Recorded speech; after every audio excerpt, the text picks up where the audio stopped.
The impossible equation. Dr. Maya Chen stared at the quantum display, her reflection ghostly in the holographic readouts floating before her. The numbers couldn't be right. She checked them 13 times, each verification confirming what she'd initially dismissed as impossible. The equation suggested a completely new approach to faster-than-light travel, one that violated every known principle of physics. The Quantum Propulsion Lab at the International Space Research Center hummed with the steady drone of computing cores. Through the reinforced windows, the Icelandic aurora painted the snow-covered landscape in ethereal greens and purples. Maya's fingers traced the floating equations, manipulating variables with practiced gestures. Dr. Chen.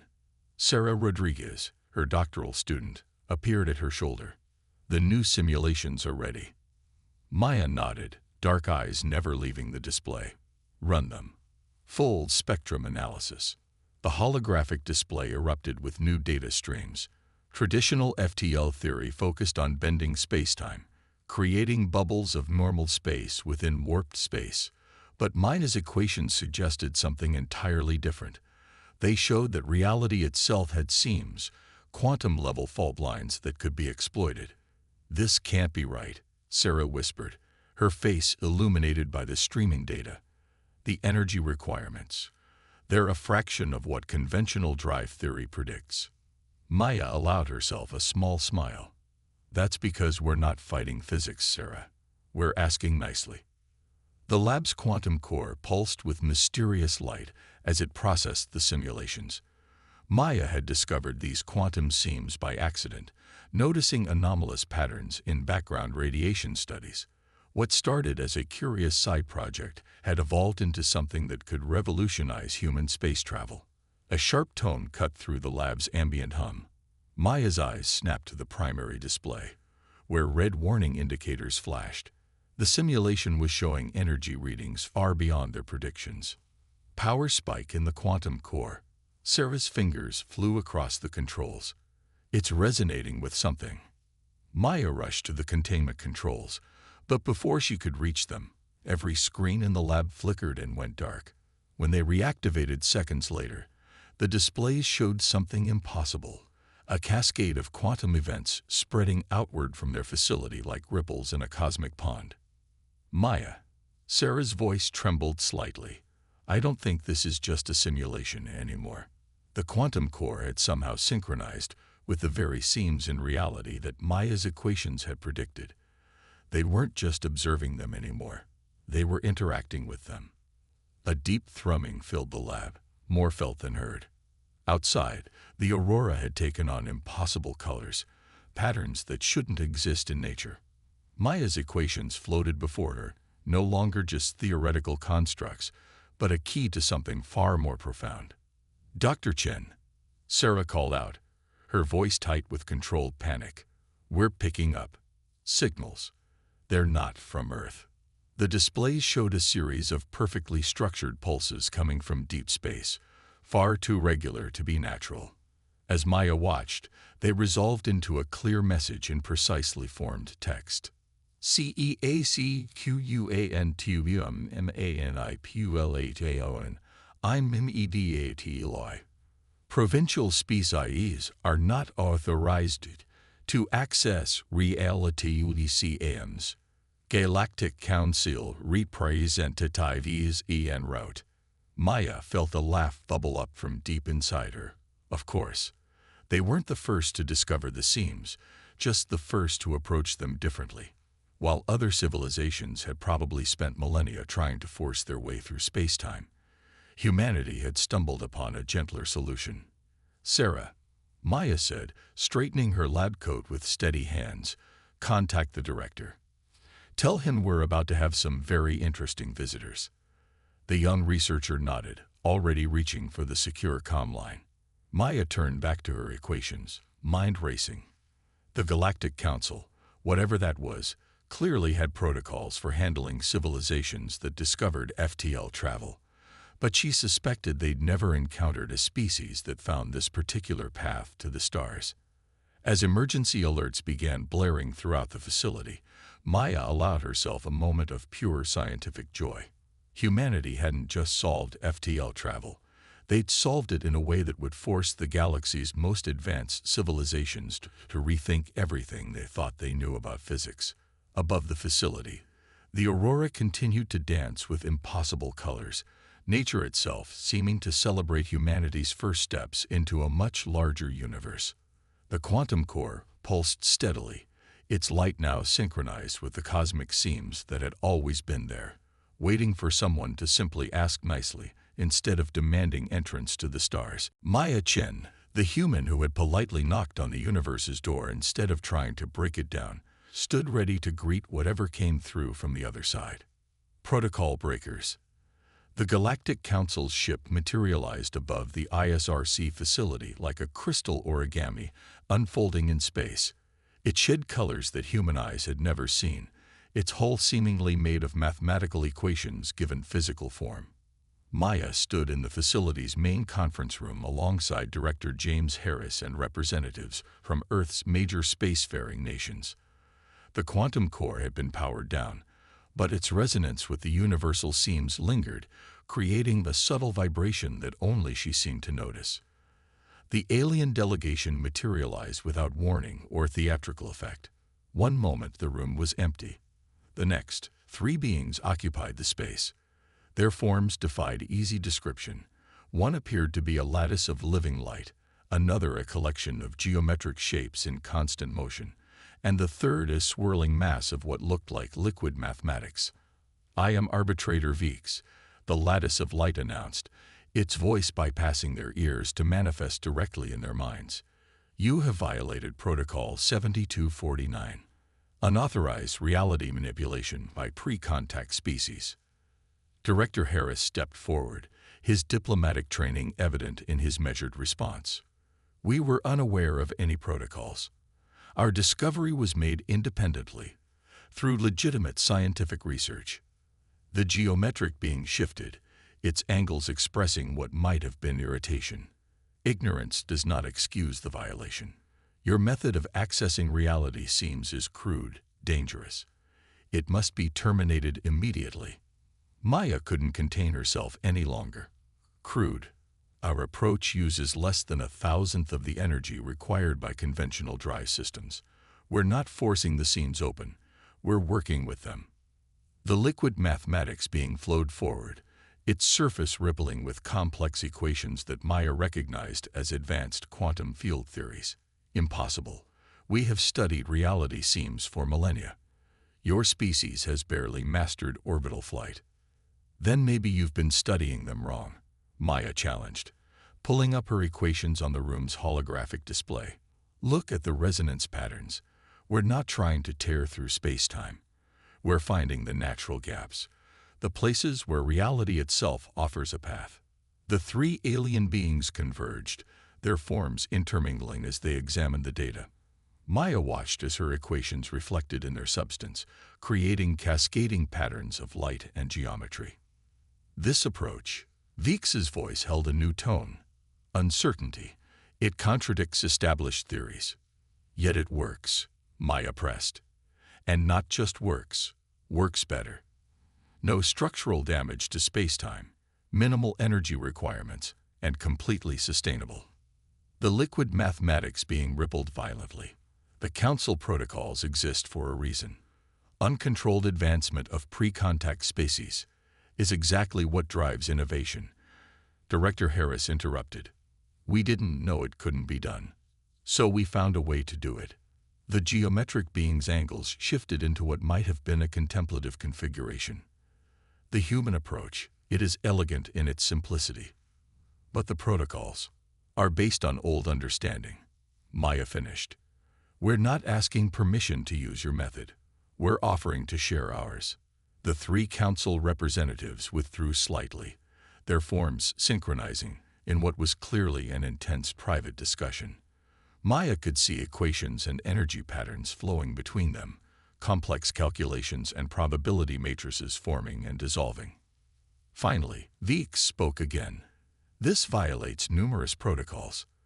The penalties for such violations are severe." A pause then. "However, the potential benefits cannot be ignored. We propose a compromise. Maya felt her heart race. This was it. Humanity's chance not just to join the galactic community, but to fundamentally change it. You will share your research, Veeks continued, under Council supervision. In return, we will amend the protocols regarding pre-contact species innovation. The geometric being added, your species has achieved something unique. Perhaps there is value in approaching old problems with new perspectives. Maya caught Director Harris's eye and saw her own excitement mirrored there. They hadn't just discovered a new way to travel through space. They'd proven that humanity's greatest strength was its ability to think differently, to find elegant solutions where others saw only brute force approaches. As the negotiations continued, Maya's quantum core pulsed quietly in its containment chamber. Its gentle resonance with the universe seems a testament to humanity's unique approach to understanding reality. They hadn't broken into the galactic community. They'd simply found the door that had always been there, waiting for someone to try the handle instead of the battering ram. The Silicon Prophecy. The ancient data core pulsed with ethereal light as it interfaced with the ISRC's quantum systems. Maya watched as alien characters scrolled across her displays, translating themselves into human-readable format through the Council's interpretation matrices.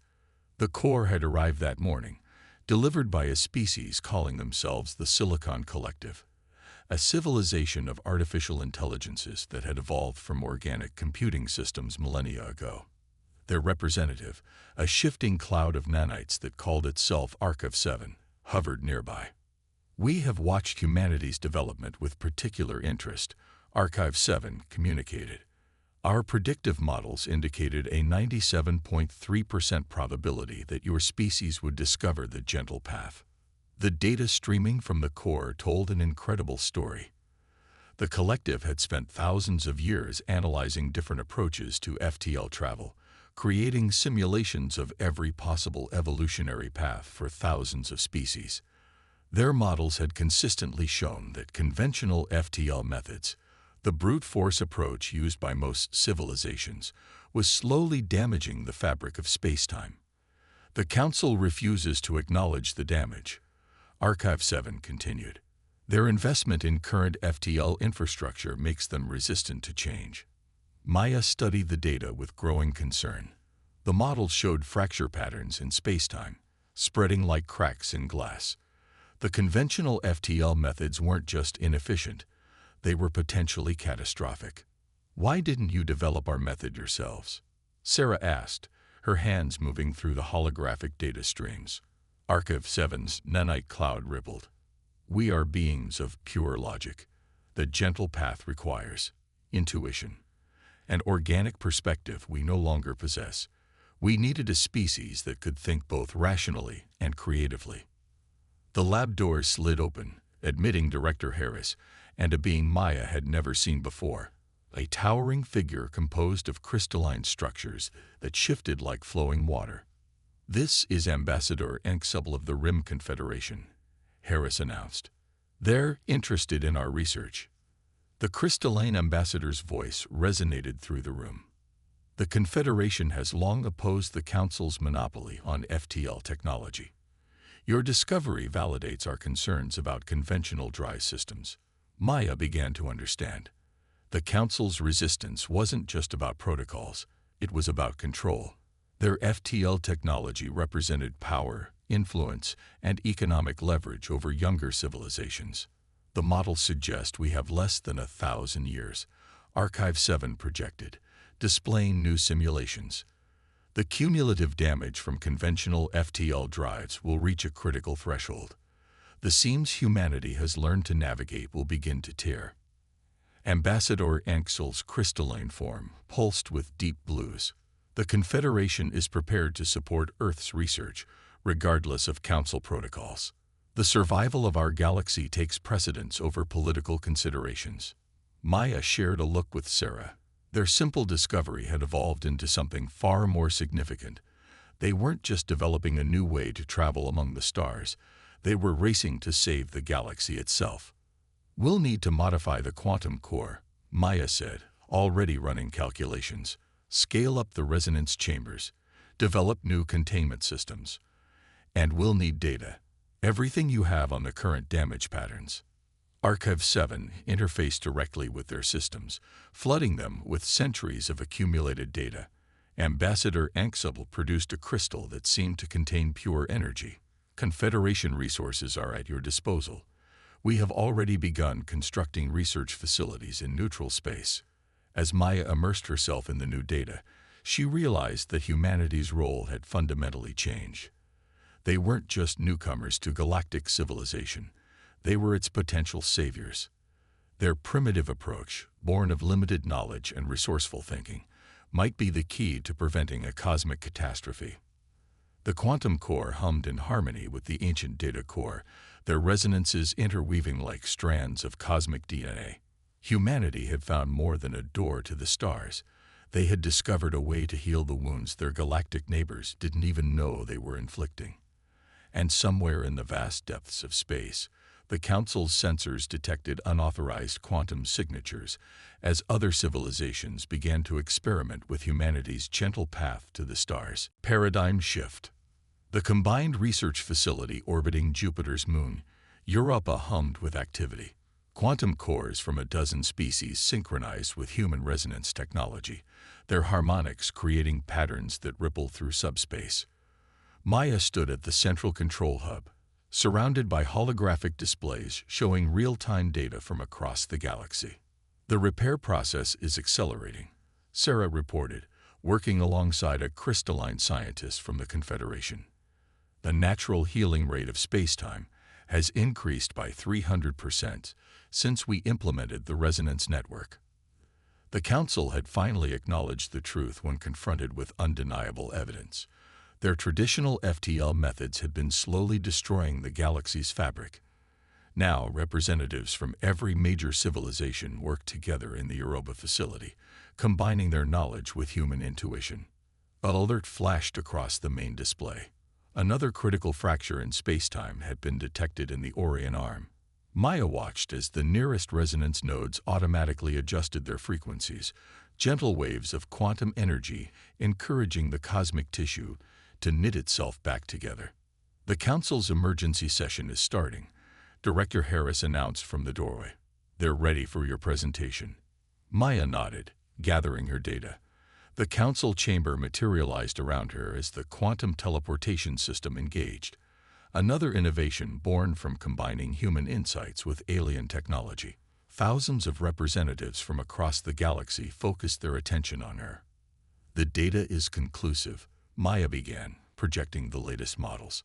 Our combined resonance network isn't just preventing further damage. It's healing wounds in spacetime that are centuries old. The gentle path works with the universe's natural restoration processes instead of fighting against them. The chamber erupted in a cascade of overlapping communications as species using everything from electromagnetic waves to quantum entanglement shared their reactions. The Council's chief arbitrator, a beam of pure energy, called for order. The implications extend beyond travel, Maya continued. By understanding how to work with reality's natural patterns, we've opened up new possibilities in energy production, matter manipulation, even temporal mechanics. The universe isn't a barrier to be broken, it's a partner in exploration. Vix, now serving as humanity's advocate on the Council, moved forward. The human perspective has proven invaluable. Their limited understanding of physics meant they were not constrained by our preconceptions. They found what we were too educated to see. The Silicon Collective's representatives pulsed with approval. Their predictive models had been vindicated, showing that sometimes the most advanced civilizations needed primitive insight to move forward. A new alert drew Maya's attention. The quantum core network had detected something unprecedented. Spontaneous formation of new reality seems as if the universe itself was responding to their gentler approach by creating more pathways through spacetime. The network is evolving, Maya announced, excitement overriding protocol. The universe isn't just healing. It's adapting, creating new channels for us to explore. We're not just users of cosmic highways anymore. We're helping to design them. The council chamber fell silent as the implications sank in. Humanity hadn't just found a better way to travel through space. They had discovered how to collaborate with the fundamental forces of reality itself. Their primitive approach had revealed that the universe was more alive, more responsive than any advanced civilization had imagined. As the representatives debated the implications, Maya shared a knowing look with Vix. The galaxy's most advanced civilizations were learning what humanity had stumbled upon by accident. Sometimes the best way forward was to stop forcing your way through obstacles and start looking for the doors that had been there all along. New Horizons. 5 years after humanity's groundbreaking discovery, the galaxy had transformed. The Europa Research Station had grown into a sprawling complex, serving as the headquarters for the new Interstellar Cooperation Initiative. Maya watched from her office as ships from dozens of civilizations moved through nearby space, their drives all humming with the gentle resonance that humanity had pioneered. The quantum network now spanned nearly a quarter of the galaxy, its nodes working in harmony to maintain and strengthen the cosmic fabric. The Council had been reformed, its rigid protocols replaced with adaptive guidelines that encouraged innovation while ensuring safety. Dr. Chen, her AI assistant, chimed, "The first long-range expedition is ready for departure." The viewport shifted, focusing on a massive vessel in high orbit around Europa. The stellar horizon represented everything they had achieved. A ship designed and built through collaboration between 20 different species, powered by human resonance technology, and enhanced by the most advanced alien systems. Maya made her way to the Launch Control Center, where representatives from across the galaxy had gathered. Sarah, now leading her own research division, stood beside Ambassador Enxel and Archive 7, their unlikely friendship a symbol of how far they'd come. "The Horizon's quantum core is synchronized," Sarah reported. "Reality seams are stable and responsive. We're ready to attempt the first controlled long-range jump using the new network." The ship's destination lay beyond the galaxy's outer rim, farther than any conventional FTL drive could safely reach. But with the quantum network supporting it, and space-time itself responding to their gentle requests for passage, they could explore further than ever before. Initiative Command. "This is Stellar Horizon." The ship's captain, a former council skeptic turned advocate, communicated. "All systems are green. Requesting permission for network jump." Maya stepped forward, remembering that day in her lab when they'd first discovered the seams. "Stellar Horizon, you are cleared for jump. Safe travels." The massive ship pulsed with ethereal light as its quantum core engaged. Rather than tearing through spacetime, it seemed to slide between its layers, following pathways that the universe itself had helped create. In moments, it had vanished, riding the quantum network to the edge of known space. "Jump successful," Sarah announced, monitoring the network's readouts. "All parameters nominal. The universe just gave us express passage to the unknown." Vix, who had become one of humanity's strongest allies, manifested beside Maya. "Your species has given us more than new technology. You've shown us a new way of thinking about our place in the cosmos." The Silicon Collective's latest models projected an era of unprecedented discovery and cooperation. The galaxy's civilizations had learned that progress didn't require force. Sometimes it just needed a fresh perspective and a willingness to ask politely. Maya turned to the assembled representatives, seeing in their diverse forms the future they had built together. "We've only just begun," she said. "The universe has so many doors we never thought to look for, so many paths we never thought to try. And now, thanks to all of us working together, we have the key to finding them."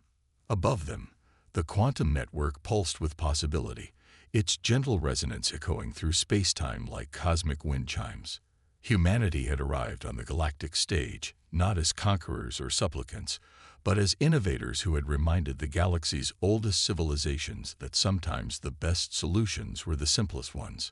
And somewhere in the vast unknown, the stellar horizon sailed on, carrying the combined dreams and aspirations of a galaxy that had learned to stop fighting the universe and start dancing with it instead.